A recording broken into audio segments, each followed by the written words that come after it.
If you're like me and virtually everyone else, you start a lot of things that you don't finish, both at work and at home. And when that happens, we usually beat ourselves up about it.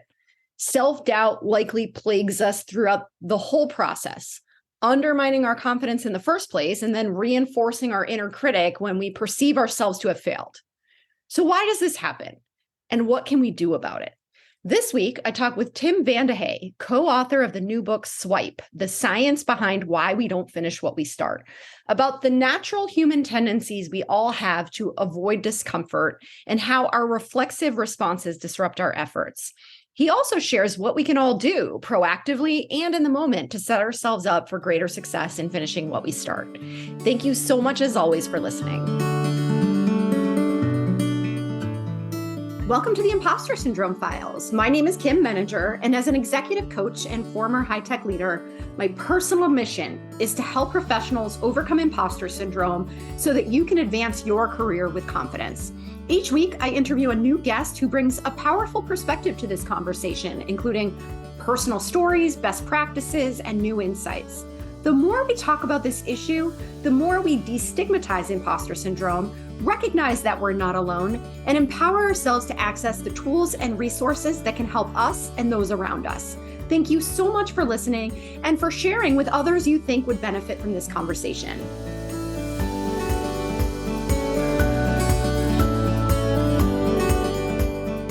Welcome, Tim. It's so great to meet you. So great to have you here. I'd love to start by inviting you to introduce yourself. Well, it's wonderful to be here. Thank you.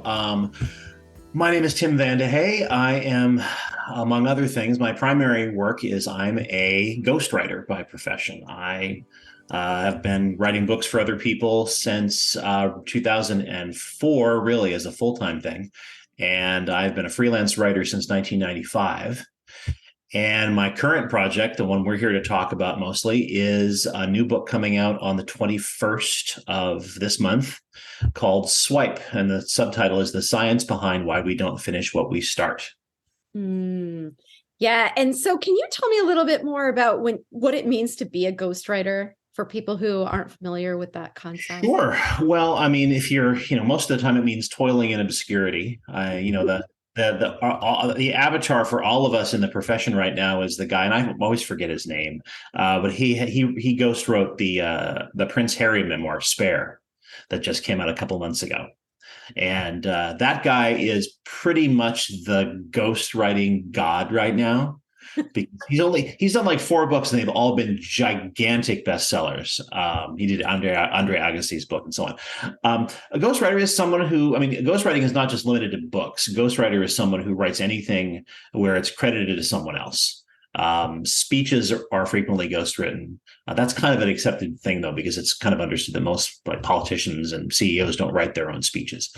As far as what I do with ghostwriting books, which basically means I work with agents and publishers and editors and also directly with the authors themselves. And those are anybody from, CEOs to business founders to professional athletes to reality show stars and producers to YouTubers. Basically anybody who has a platform and has a story they want to tell. And frequently it's because they want to build their brand. I work with a lot of people who are kind of getting ready to move on to that next stage. Like, the 50-something CEO who spent, 30 years building a company is like, I'm done. I'm ready to sell my stake and become a speaker or a consultant. And I need a book to talk about what I've learned in all these years of running my company. And so that's a pretty common scenario. Because for some reason, books carry a lot of prestige in our society, which I've always found ironic because here we are, this completely digital culture, and yet this thing made of dead trees still carries a lot of weight with people. Yeah. So, but that's what I do. I typically, I've written about 65 books, all nonfiction, and I typically write about 6 books a year. I'm always busy. I'm insanely busy right now between the launch of Swipe and all my other projects. So it's a full-time career, and it's an awesome career. I love it.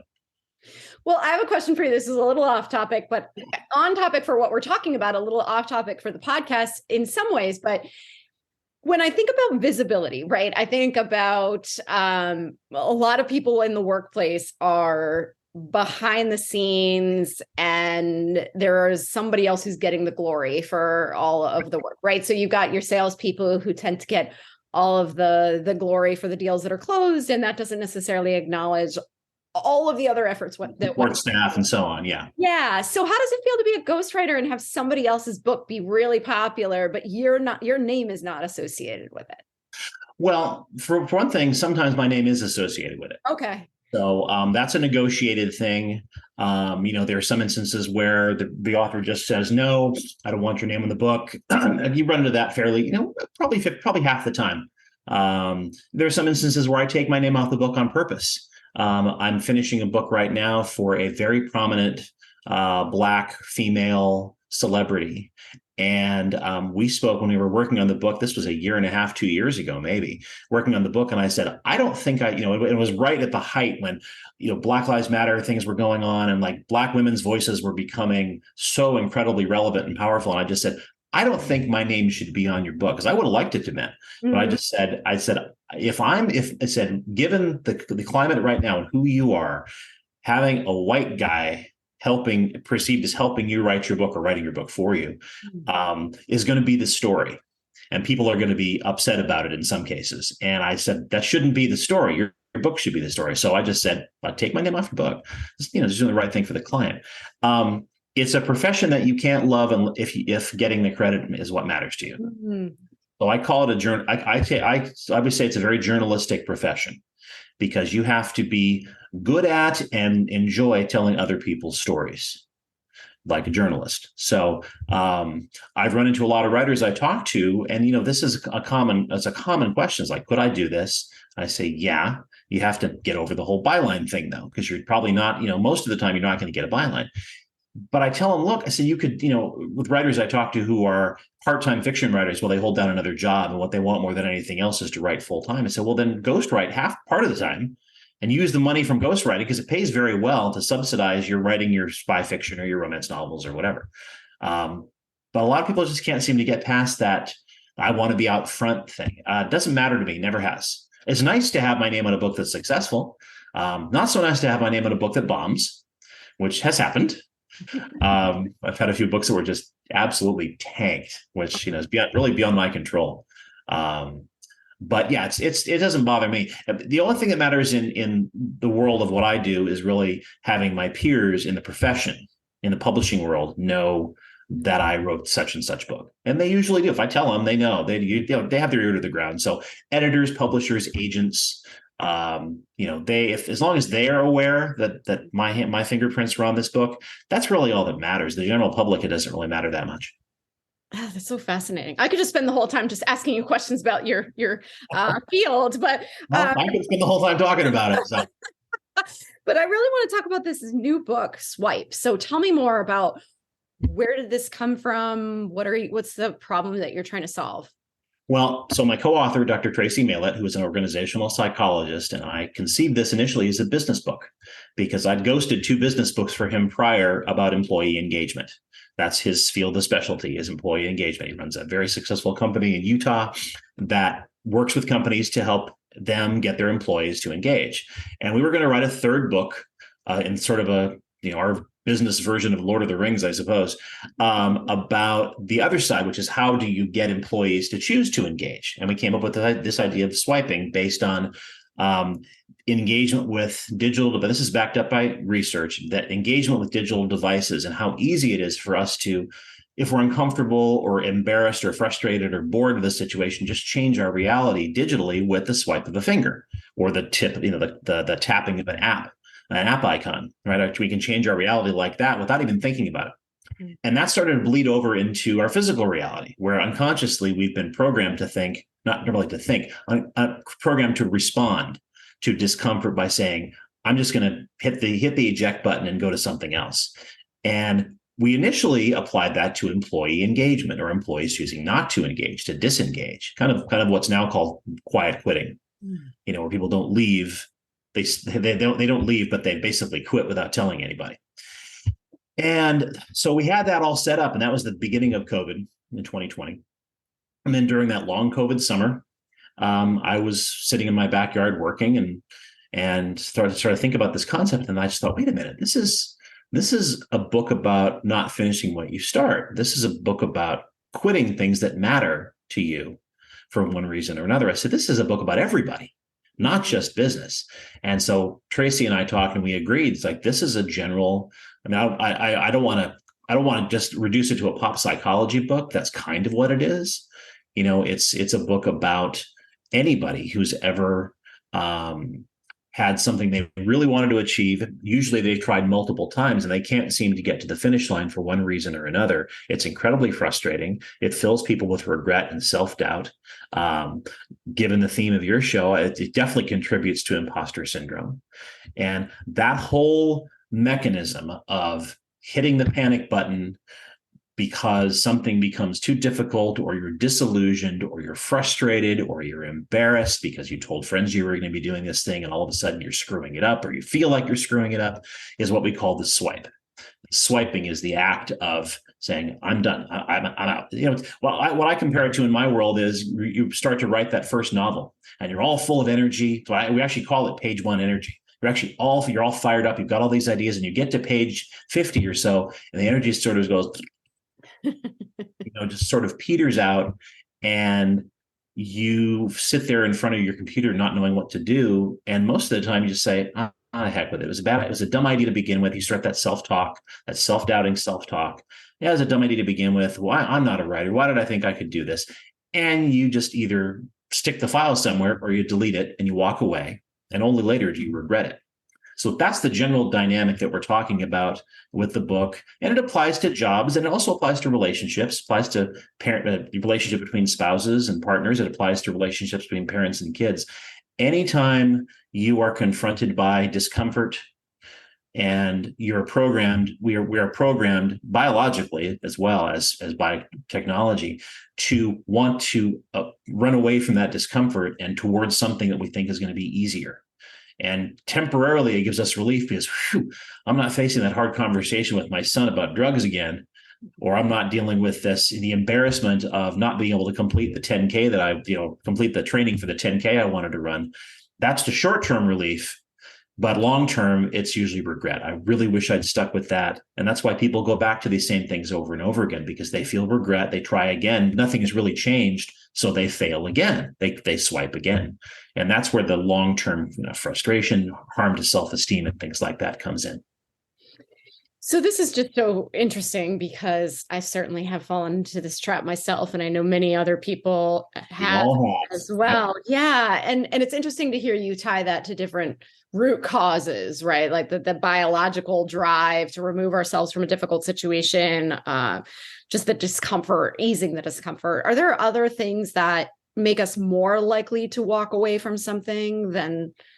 I guess I'm wondering, can we anticipate that this might happen in advance of taking on a great question. That's exactly what, if someone looking to avoid this, that's exactly what is necessary, because the swiping is preceded by emotions, and emotions, as I was telling my 15-year-old daughter this morning on the way to school, dealing with her emotions about a certain teacher. I said, emotions are going to come up. I said, you can't control them. They're going to be there. Emotions are not something we have any control over. I said, your response to those emotions, however, is something you absolutely have control over. So swiping is first an emotional response, and it's usually a response to things like self-doubt, to frustration, to what I call the broad name is a disillusionment event. Was what I use for it. So, you're going on the downhill portion of your experience, whatever it is you're trying to write. Again, try to write a book, or the other one that I use a lot of the time is getting into shape, doing a fitness program of some kind. And you hit that point where it stops being easy and fun. Initially, it's usually easy and fun. Even if it's hard work, it's new work, it's novel. Even if you're busting your butt in a workout program, it's something new. A month in, you're busting that same butt on that same workout program. That butt doesn't look a whole lot smaller because it takes longer than a month, and you're doing the same routines over and over again, and going, okay, when am I going to be jacked? When am I going to see these great results? And, that is where you start to feel frustration. You start the berating self-talk comes into play. Why am I doing this? This is stupid. I'm never going to, and especially if you've tried it several times before. The problem with swiping is that, there's the idea of mastery. We master what we repeatedly attempt and succeed at. The problem is, if you keep swiping, the only thing you become good at is doing that, is quitting and walking away. The more you do it, the more it proves to the subconscious part of your brain that this is all you're able to do.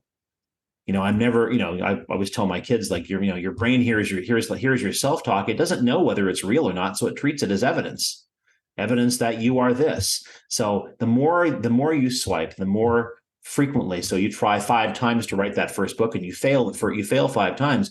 You're pretty convinced by the time you try attempt number 6 that you just can't do this.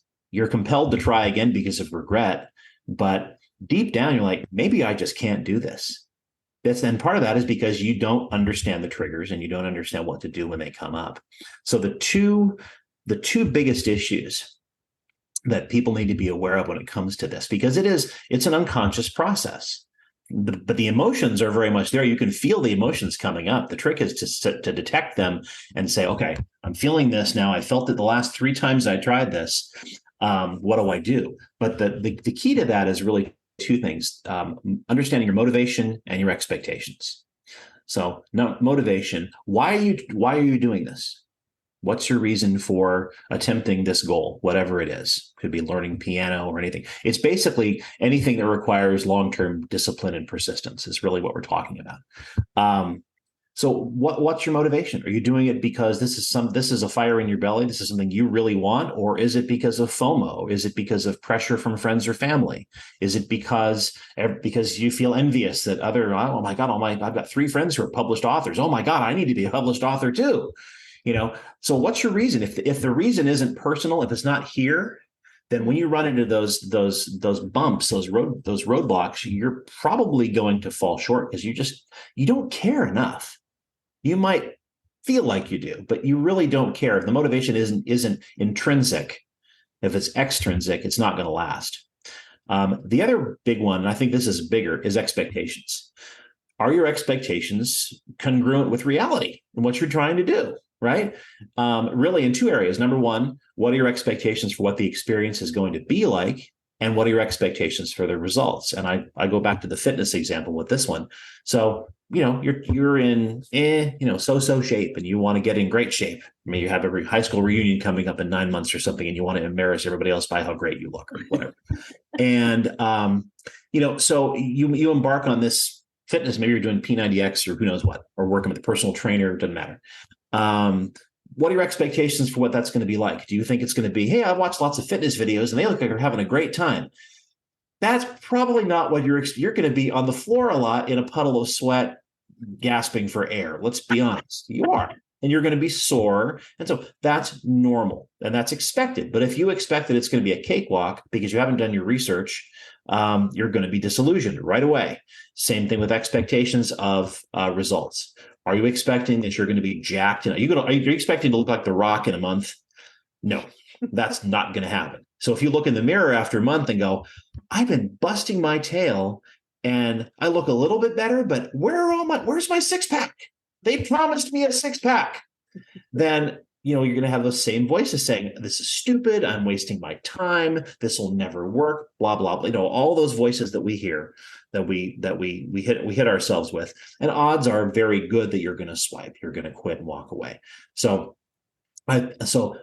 before even starting on a goal, what I advise people to do is look at those 2 factors. What's your motivation? Is your motivation valid? Is it yours? Does it belong to you, or is it coming from some outside source that is, because when that happens, it's usually a response to pressure or envy or fear of missing out or something like that. And second, what are your expectations? Talk to someone who's done what you're trying to do. Bob, what should I expect from this workout program? What should I expect from trying to write a novel? Can I do it in 3 months? Well, probably not. How about 9 months? Yeah, but you're going to work, you're going to be writing 1,000 words a day for all those months. And it's going to be, you're going to get to the point where it's a tedious, Trust me, it's going to be a tedious slog that you're going to be like, why am I doing this? And you have to find ways to keep going. So those are really the two key advanced things that you can do before you start.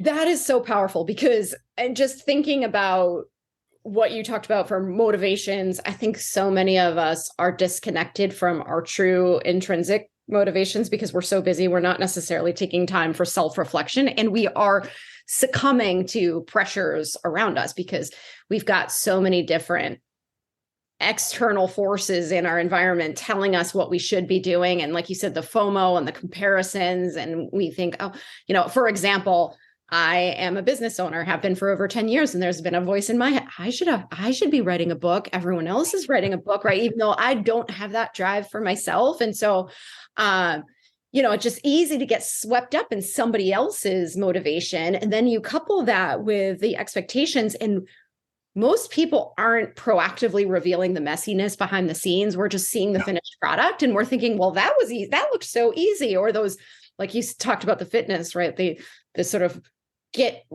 lose weight quickly schemes that make it look like, oh, if I just do this and in 4 weeks, I'm going to transform my whole. So we don't have a clear sense of who we are and what we want. And we don't have a clear sense of what it takes to get to any type of goal. So I feel like from the outset, we're already setting ourselves up for failure. Yeah, absolutely. And, to tie in to the theme of your show, Impostor Syndrome, that is a huge part. Not only that's a huge part of the causal factors behind the swipe and also the outcome of swiping, especially repeatedly, is if going into something that you really want to do, or you think you want to do, or something you want to try, a goal you want to achieve, you already feel like you have no business trying it. You already feel like a phony. You going in with that kind of self-doubt, you're probably doomed before you start, which is why, it's so important to, one of the themes that's popped up in our conversations after finishing the book and doing podcasts and doing interviews and things like that for both me and Tracy is how badly we need to practice self-kindness and self-compassion when it comes to our goal pursuits. We tend to think, and this is true of everybody. This is true of men, women, Gen Z, baby boomers, whatever. We tend to think that that the drive to be successful means pushing ourselves in a I don't want to say cruel way, but in an unforgiving way. And then we have to build up this momentum. I actually wrote a piece on that's still on LinkedIn now, not that long ago, called The Momentum Myth, which is this idea that, when you're pursuing a goal, it always has to be this constant up and to the right progression. You always have to be making progress. And once you slow down or stop or take a break, you may as well start over from scratch. And that's ridiculous. In most cases, if you're talking about fitness, for instance, okay, if you stop for a while, you're going to lose some of the gains that you made. That's biology. But even then, you've probably made some gains and you've learned how to do the exercises with the right form and things like that. There is no such thing as bad progress.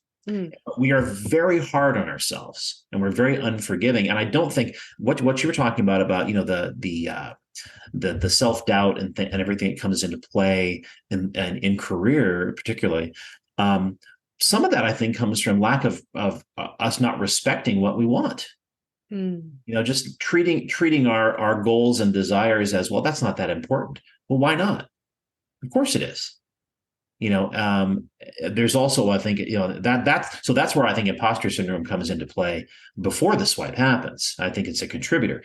After it happens, that's back to that repeated failure thing. You become, if you continue to give in to that panic button impulse, and it is an impulse, it's not considered, it's not thoughtful, it's just, boom, slam the panic button and bail out because you're looking for something that is going to give you temporary comfort, and it's very temporary.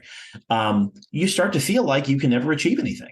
You start to feel like a phony. You start to feel like I'm never going to get past this level. I'm never going to reach this goal. We all have that. That's why National Novel Writing Month exists. So you're familiar with that? No. Oh, yeah. So the very first thing in Swipe is an interview with the co-founder of National Novel Writing Month, Chris Batty. And was started, I forget how many years ago now. It was more than 20 years ago. And these people said, well, we know all these writers who can never finish anything. And we're going to have a challenge every November. From November 1st to November 30th, you have to write a 50,000 word manuscript. Quality is not an issue. Just finish something. Well, now about 250,000 people every year do that. They do National Novel Writing Month. It becomes this crazy, a lot of the time becomes this crazy collaborative camp like setting where people get together for the last week, because you know how most of it's going. They're writing maybe 10,000 words the first 3 weeks, and they're going to try to write 40 the last week. Right? Just like stick the coffee right in my vein, not just pump it in there. And so you'll see people having like National Novel Writing Month parties at their house for like the last week of November, where people put out sleeping bags and they just write like 20 hours a day. It's hilarious. It's like cramming for finals in college. That's the allure of finishing something, because you have all these writers who are like, I can never finish a book. Well, here now are a bunch of other crazy idiots who are going to all finish a 50, and nobody cares if it's a piece of garbage. Most of them are. I've read some of them. They're dreadful. Now, there have been a few good books, and actually a few bestsellers. But that's the tiniest little percentage. But that doesn't matter. It's this idea that I want to finish a book. I want to say that's what it's about. I want to be able to say I finished a novel. That's everything. Who cares if it's good? I want to finish this. I want to prove to myself that I can do this, that I can finish this. And that's a huge thing.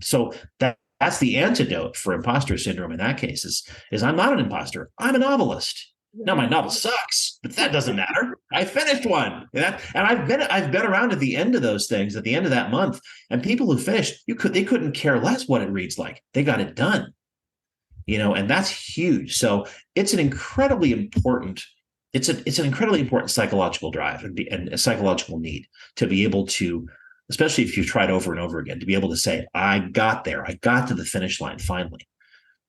So in the absence of the National Novel Writing Month, like what are some of the things we can use as motivation to just reach the finish line? Well, I don't think it's necessarily about motivation. I mean, because motivation has to come first. Like I said, you need to look, what is your motivation for doing this? I think it's really, and that's actually a really tough process, because you really have to look, really honestly at your motivation for trying whatever it is you're trying, and ask yourself, is this real? Am I legitimately motivated? Do I really want this? And if you don't, you really have to find the courage to walk away, because if you're not motivated, I mean, your odds of success are pretty low. Well, I mean, plus, why would you do it? If you look at your motivation and say, well, I'm really doing this because my parents wanted me to. I'm really going to med school because my parents wanted me, not because I want to be a doctor. Why would you continue? You're going to hate it, right? I mean, that's the way with everything. If it's not in your gut and in your heart, why would you continue it? So it's not really about motivation. It's about once you understand that, yes, I'm doing this because my motivation is intrinsic. I really want this, whatever it is. Then really the keys are a couple of things. One's retrospective, but one's future oriented. The retrospective part is assuming that you've tried whatever this is before in the past, although it doesn't really matter. Anything where you've tried and hit the panic button in the past, take a look at what were the emotions you were feeling and what was your self-talk like just before you said, I'm done. I'm not going to do this. I've changed my mind. What were you experiencing? Were you experiencing self-doubt, fear, humiliation, embarrassment, frustration, disillusionment? There's all of those come into play. Not necessarily and for any one person at any one time. It might be, I've known people who just quit something because they told everybody they were going to do it, and then started realizing, I'm going to run the Kansas City Marathon, and then halfway through their training, I'm not going to be able to run the Kansas City Marathon. I've told 100 people I'm going to do it. Oh my God, what am I going to do? And then suddenly there's a convenient calf injury or something like that pops up. But what were your emotions, and also what was your self-talk before you quit? Were you finding yourself starting to minimize what you'd done, or talk about, well, this is stupid, or I'll never be able to do this. I'm not a real writer. I'm not a real athlete. I'm not a real musician, whatever. So if you can identify those red flags, based on your past, based on past attempts, and then have a plan for when those appear again. Because odds are they will, whatever it is you're trying. At some point, you will reach that juncture where you start to feel those feelings of boredom or disillusionment or whatever.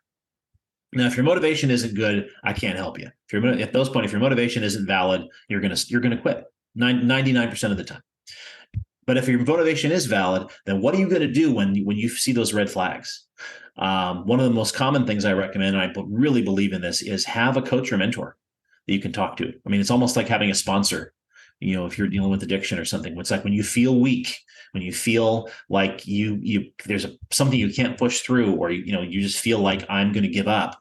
You have someone you can talk to who maybe just says you've got this, or maybe talks you through a process, or maybe talks about your expectations and your motivation. Someone who can help you. You don't have to do this stuff alone, which I think is one of the big mistakes people make. That's one of the reasons I think National Novel Writing Month is so successful, because people collaborate. There's a huge online community. And then, like I said, people have writing parties the whole month. It's collaborative. You realize I'm not alone in this incredibly stupid venture. Well, there's other idiots around me are trying to write terrible Harry Potter knockoff fiction as well. I'm not by myself. It makes a difference. And so that's one thing. But whatever stuff works for you. I mean, sometimes it's just a matter of taking a break. Sometimes it's a matter of doing research and seeing, okay, if you're struggling with the expectations, my expectations were X, reality is Y. Well, go research what else you should expect from this process. There are a lot of steps you can take, but have a plan for how you're going to deal with this. Maybe you're going to take time off and do something to restore body and mind. You're going to do a week of yoga before you get back to your novel or something. Whatever works for you. It's very individual. But that is the best way. And based on our research and based on all the folks we've spoken to avoid doing this. If you've got motivation and expectations locked in, your red flags, and you've got a plan for when those red flags pop up, your odds are a lot better. I mean, your odds are even if you swipe 5 times before in the same thing, your odds are better this time, partially just because you're not going into it blindly. Mm-hmm. You actually thought about this. You understand what you've done in the past. You understand the mistakes you've made in the past and why. Just awareness alone is a huge help here. Yeah, that is so well aligned with how I think about the overall concept of how we show up in our workplaces too, because we are so subconsciously motivated. So much of what we do is based on emotion, impulse, things that we're not noticing in the moment. And so I love the way you talk about preparing for those inevitable feelings or those inevitable triggers that are going to derail us, so that we can see what's happening in the moment and be prepared for how to intervene. And I think you addressed this too when you talked about taking a break or, just sort of recharging in some way. But I wonder if you have specific thoughts on going back to this idea of we are unforgiving with ourselves, or unforgiving of ourselves when we're trying to get something done. How do we process a break as an investment in the path forward, as opposed to thinking of it as a failure, or I'm not working hard enough, I'm slacking off kind of a thing? Right. Well, that's a complicated question. When it comes to this question, the question of pursuing goals, I think part of that is in the mechanics, which is if you're choosing, the act of swiping, the act of quitting and hitting the panic button is impulsive. It's reflexive. It's not something that we consider. I think I'm going to, because there's so much regret involved inevitably. We're not thinking about, well, I think I'm going to quit this and 2 weeks later be overwhelmed with regret. We know nobody says that. But walking away and taking a break is an affirmative act. If you think about it, it's all in the framing. It's really all in how you frame it. That's why I say having a plan is so important. And it's, and when you talk about, self-kindness and self-compassion, that plays into it too, in the sense that it's important for us to understand going into the pursuit of any goal, especially a long-term goal that requires persistence and discipline, that we're going to hit bumps in the road. I think too many people expect that they're not, and that getting bored or getting afraid or screwing up or misreading the directions or whatever way that we have a setback is inherently a failure. And that's inherently part of the process of learning and growing, not a failure. You don't grow without discomfort. I mean, go back to the fitness analogy. The only way you build muscle is through working the muscle to failure, where it's exhausted. You can't do another rep. You're going to have discomfort if you have growth. That the two are inextricably linked. So part of that is I'm going to trip up. I'm going, expecting this going in and expecting it to be part of the experience. Again, I have 2 teenagers, and one of them particularly is very difficult, has a hard time accepting that it's okay not to know. It's okay to be ignorant as long as you're going into it saying, teach me, right? These are all teaching and learning experiences. This is life teaching us how to do things. And if you can accept and expect, okay, I'm going to have moments here where I have no idea what to write next. Not a clue. That's part of the process. Then I think it becomes easier to be kinder to ourselves. As far as the break part, that needs to be part of your plan. So it's very different to say, I'm gonna, because if it's inadvertent, if it's accidental, it starts to look like procrastination. And there are a few things we beat ourselves up more for, and yet can't seem to control, than procrastination. God knows I do it. I'm an expert at it. I tell myself it's because I love deadline pressure, but that's really not true. But if it's part of the plan, then you can frame it in your mind as, okay, this is something I'm choosing to do. Here's what I'm going to knock off. Most important, here's what I'm going to restart. And here's what I'm going to do in the interim. I'm going to take a week off from this project. I'm going to start here. That break's going to end here. And I'm going to do X, Y, Z in the middle. That is an affirmative act of healing, of self-love, of growth unto itself, being able to do that. So it's, that's my answer to that is it's not about the break per se. It's about how you plan for it, how you frame it, and how you talk to yourself about it. And it's okay to say, this is really hard. I need to take some time off and regroup, and maybe I work on a lot of home projects, building things around my house. Sometimes I have no idea what I'm doing. So sometimes it's like, I think before I possibly break out a wall or something, like I'm going to go do a little bit of research and figure out. Now, that's not swiping. That's me saying, I don't want my wife to murder me because I did something stupid that broke the house. And that's just saying, okay, that's being willing to say, I don't know.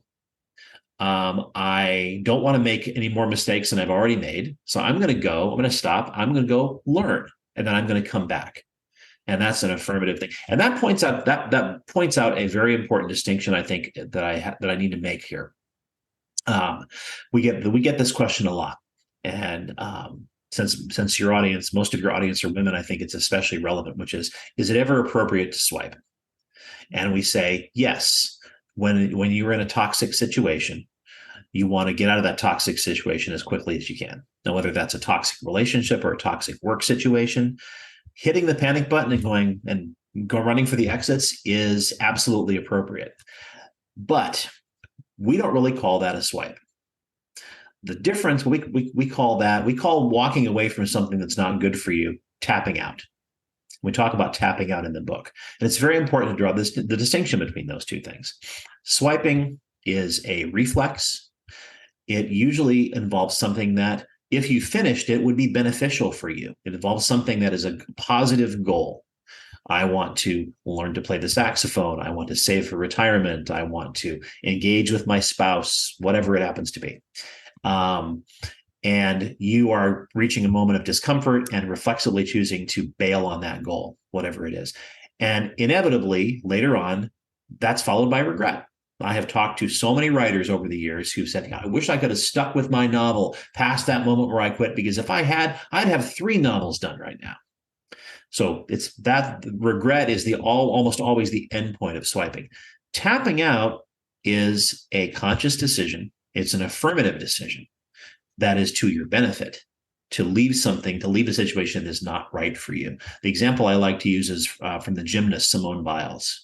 If you remember, back in 2000, she walked away from the women's team gold competition at the Olympics because she developed what they call the twisties, which is she lost her sense of where she was, of her position in space, in 3-dimensional space, which for a gymnast can be incredibly dangerous. You don't know where you are as you're flipping around and might land on your head or something. And so she made a conscious decision to say, I value my physical and mental health more than I value a gold medal. So I'm going to walk away from this. That was tapping out. That was a conscious decision saying, this is right for me. So I'm going to choose to disengage from this.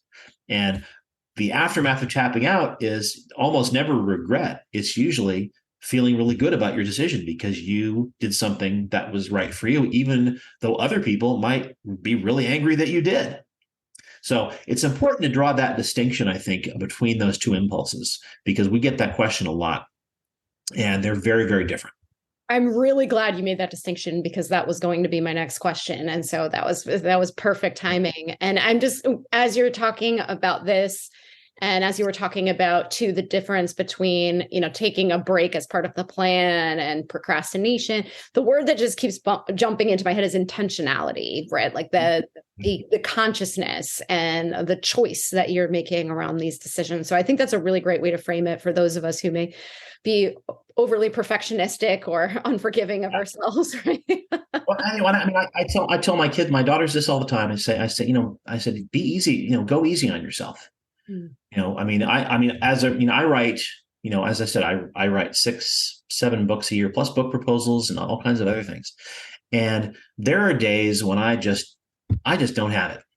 There are days when I'm just like, I just don't care today. I don't want to do this. And there are those days when, now, to be fair, there are those days when you have to push through anyway. You just have to.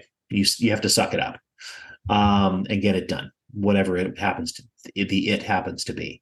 But I would like to see all of us, myself included, be a little kinder to ourselves on some of those days or facing some of those tasks where we know we will do it and we know that we can do it, but it's just not, our heart just not in it at the moment. I think it would be really healthy for us to give ourselves a little bit more of a break when it comes to some of those instances. Not all the time, but sometimes just a little bit of grace where we say, I'm going to cut myself some slack here because we are such a driven culture. And, you used the P word, perfectionist, the bane of my existence, the bane of so many people's existence. I like to talk with my daughters. I like to say that it's the expression, stop shooting all over yourself. Right. I should do this. I should do that. No, there's nobody standing over your shoulder. I call those self-imposed obligations. Nobody's obliging you to do that but you. So you have to ask yourself why. Right. So I think self-kindness, grace, all of those things come into play here. And that's why motivation is so key. But also self-care is key. I mean, I can be super motivated to work on something, but if I'm exhausted, it's not going to happen. So, self-care, grace, motivation, when all those things line up, my God, we're machines. We can just, kick butt and take names. But when those don't line up, they're not going to line up all the time. It's important to know what you can and will do. Sometimes, like I said, sometimes it's important to have that, what Kobe Bryant called your 4 a.m. Where you get out of bed at 4 a.m. and you're working before everybody else. If that's in your gut, then do it. Sometimes the discipline itself is the art form. Sometimes the discipline itself can be the goal. I want to get myself out of bed at 5 a.m. every morning and work out because, and whatever the results are, I want to prove to myself that I have the discipline to do that. Nothing wrong with that. That's a great goal. So I think we need to be we need to be kinder to ourselves, but also understand why we're doing things and not do them because of some self-imposed obligation or obligations imposed by anybody else. If you want it, do it. If you don't, move on. Oh, that's such a perfect place for us to wrap up. Although, Tim, I really do feel like I could spend all day talking to you. This has been such a great conversation. This is fun. But I would love for you to share where people can find more of you, the book. Where can people connect with you or get more information about your work? Well, the book, as I said, comes out March 21st. They can find out more about the book at swipethebook.com. It's on Amazon. It's at all well-known bookstores, nationally and internationally. Apparently, it's being carried in Spain, which I didn't know till yesterday. Talked to a friend of mine in Portugal. And she said, "I got your book at the Spanish Amazon." I'm like, cool. And people can find out more about me if they want to at timvandehey.com, which is my site for my ghostwriting career. And I am, as far as the social medias, the only ones I'm on really are Facebook and LinkedIn, but people can certainly find me on both of those. I don't waste my time with Twitter anymore. No, I don't either. Once Elon bought it, I'm like, yeah, I don't think so. I think they're going to get ugly here. I think, like it was already so nice and friendly there, It's like things are going to get uglier. So, but I engage with people all the time on Facebook and Twitter. I think I made some woman's morning or some woman's day yesterday because some woman on Medium reviewed the book. And I found the review and I commented on it. She was like, "Oh my God, I can't believe you read my review." I'm like, yeah, it was really good. Thank you. So I do try to engage with people when they reach out. So yeah, reaching out on social media, I'll definitely respond. So that's great. We'll put those links in the show notes too. Great. Well, thank you so much, Tim. This has been such a great conversation, such an important one. And I really appreciate the actionability of what you shared as well, because I think that many people are going to benefit from this discussion. So thanks again. That's my pleasure. I hope so. That's why we wrote the book. Thanks so much for listening to the Impostor Syndrome Files. If you would like to continue this conversation in a safe and trusted space, I would love for you to join my virtual discussion group every Thursday at 12 p.m. Eastern. For the past several years, the group has been limited to women, but it is now open, regardless of gender, to anyone who is interested in exploring and troubleshooting common workplace challenges, building better awareness of ourselves and others, and becoming more inclusive allies at work. Check out the show notes for more info on how to find us, and please join us next week for another episode of the Impostor Syndrome Files.